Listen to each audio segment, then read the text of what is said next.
Las autoridades egipcias confirmaron haber encontrado parte de un cuerpo humano, 2 asientos y varias piezas de equipaje del avión de Egyptair desaparecido ayer.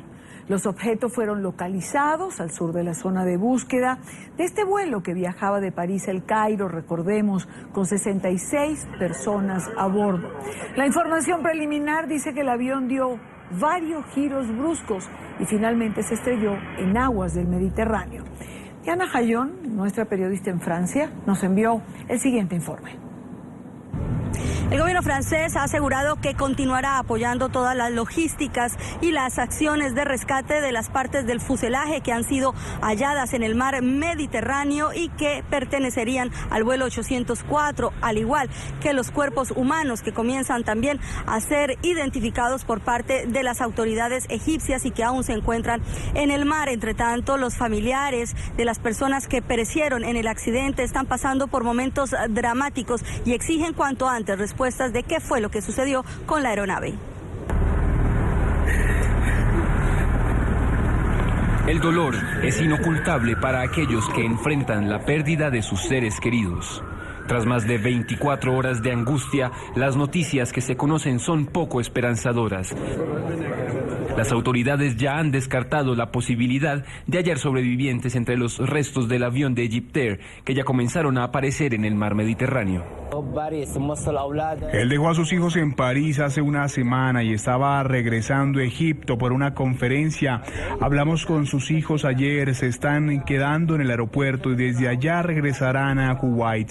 Mientras avanzan las labores de búsqueda, los familiares de los 66 pasajeros que iban a bordo de la aeronave se han dividido entre orar en mezquitas y hacer presencia en el aeropuerto del Cairo. El silencio de las mezquitas contrasta con el movimiento de personal en la terminal aérea de la capital egipcia, que no ha detenido el cumplimiento de sus tareas. Para aquellos que esperan la llegada de otros vuelos en el aeropuerto, también se trata de un momento tenso.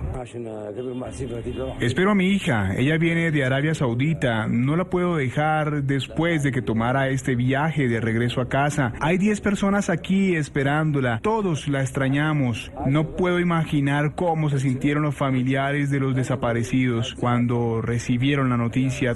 Servicios médicos egipcios atienden a los familiares de los pasajeros del vuelo MS-804. Algunos han sufrido ataques de nervios. Desde París con la cámara de Guillermo Quintero, este fue un informe de Diana Jayón para la tarde de NTN 24. Para conversar sobre este tema quiero saludar a Eddie Michel, investigador de accidentes aéreos y experto en seguridad aérea. Señor Michel, buena tarde, gracias por acompañarnos, por estar con nosotros, bienvenido. Muy buenas tardes y un saludo muy grande a todo el continente sudamericano. Entiendo, señor Micheli, que hay 3 factores que se toman en cuenta a la hora de una investigación en accidentes aéreos. Primero los climatológicos, luego los técnicos y finalmente los humanos. De estos, entiendo también que el climatológico ha sido descartado, dado que se ha chequeado además con otros pilotos que también realizaron vuelos ese día, en ese momento, y las condiciones eran buenas. Pregunto, ¿estos giros bruscos de los que se está hablando podrían indicar que el factor humano tuvo algo que ver en este accidente? Bueno, no se descarta absolutamente nada desde el punto de vista de investigación y sobre todo a esta temprana etapa.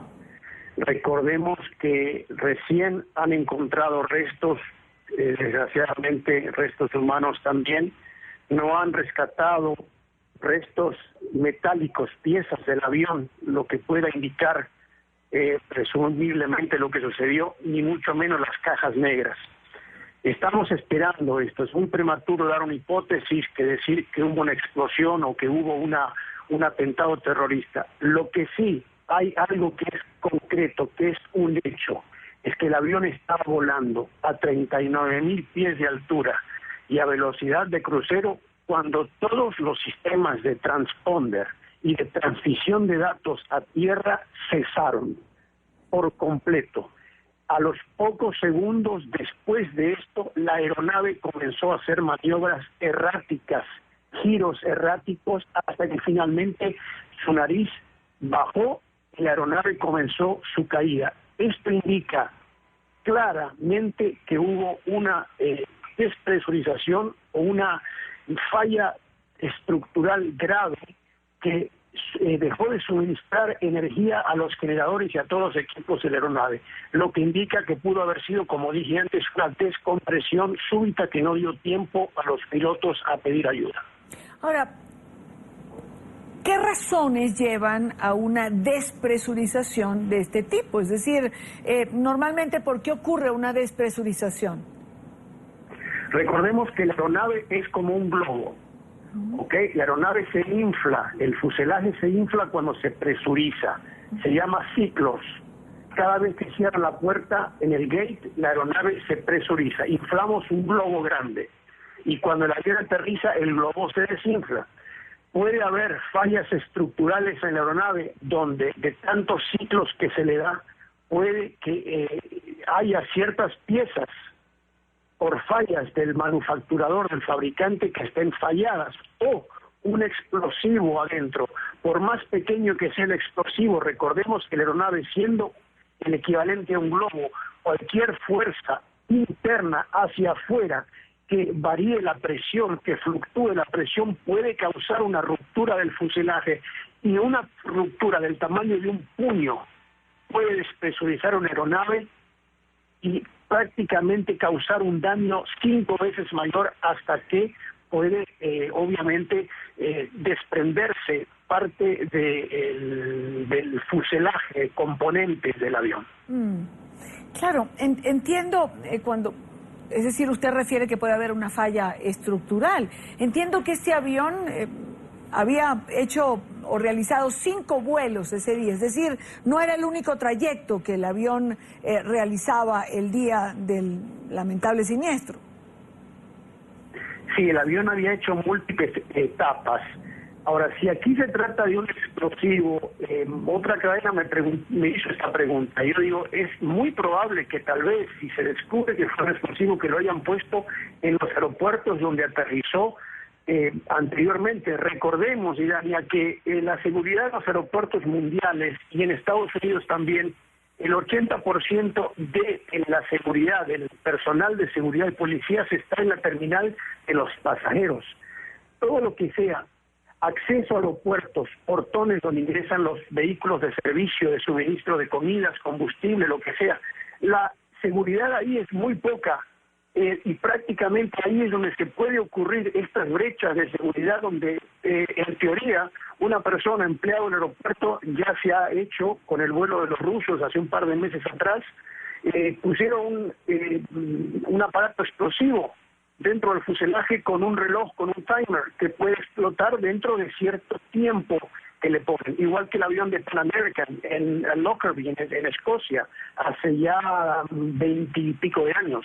Le pusieron un detonador con el tiempo y el avión puede volar todo el día. Cuando el detonador llega a ese tiempo que le pusieron, explota.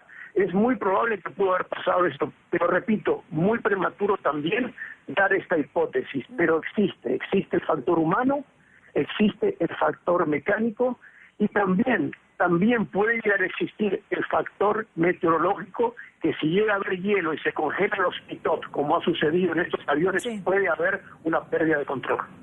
Claro, pero cuando hablamos, por ejemplo, de la despresurización, no es un caso frecuente que por estructura un avión pueda despresurizarse y que ocurra un siniestro como este. No es un caso normal, y gracias a Dios que no lo es, pero cuando sucede, ahí es cuando se comienza a ver qué es lo que sucedió. Recordemos que han habido muchos casos de aviones que se han despresurizado por rajaduras que han tenido en el fuselaje y que no han sido detectadas en las inspecciones de los chequeos C. Yo no digo que este sea el caso de la aeronave, pero recordemos, es muchísimos otros factores que tenemos que tener en cuenta antes de dar una hipótesis si fue o no un atentado terrorista o una bomba a bordo. Estoy convencido de que fue una falla estructural grave. Eso sí lo puedo decir y afirmar. Ahora, ¿qué fue lo que causó esto? Todavía no tenemos acceso a las cajas negras, ni mucho menos a restos grandes del avión que nos puedan indicar qué fue lo que sucedió aquí con el trayecto de esta aeronave. Claro, digamos, usted está convencido, eso es lo que ha señalado, de que hay una falla estructural. ¿Qué la ocasionó?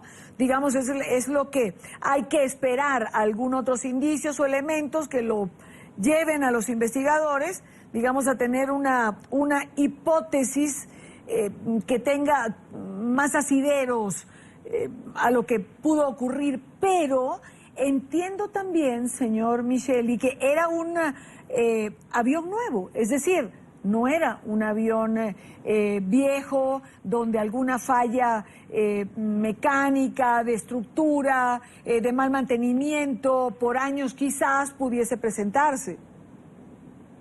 Bueno, se han descubierto fallas en aviones recién salidos de fábrica, por más que sean probados. Desgraciadamente las fallas existen porque está el factor humano siempre.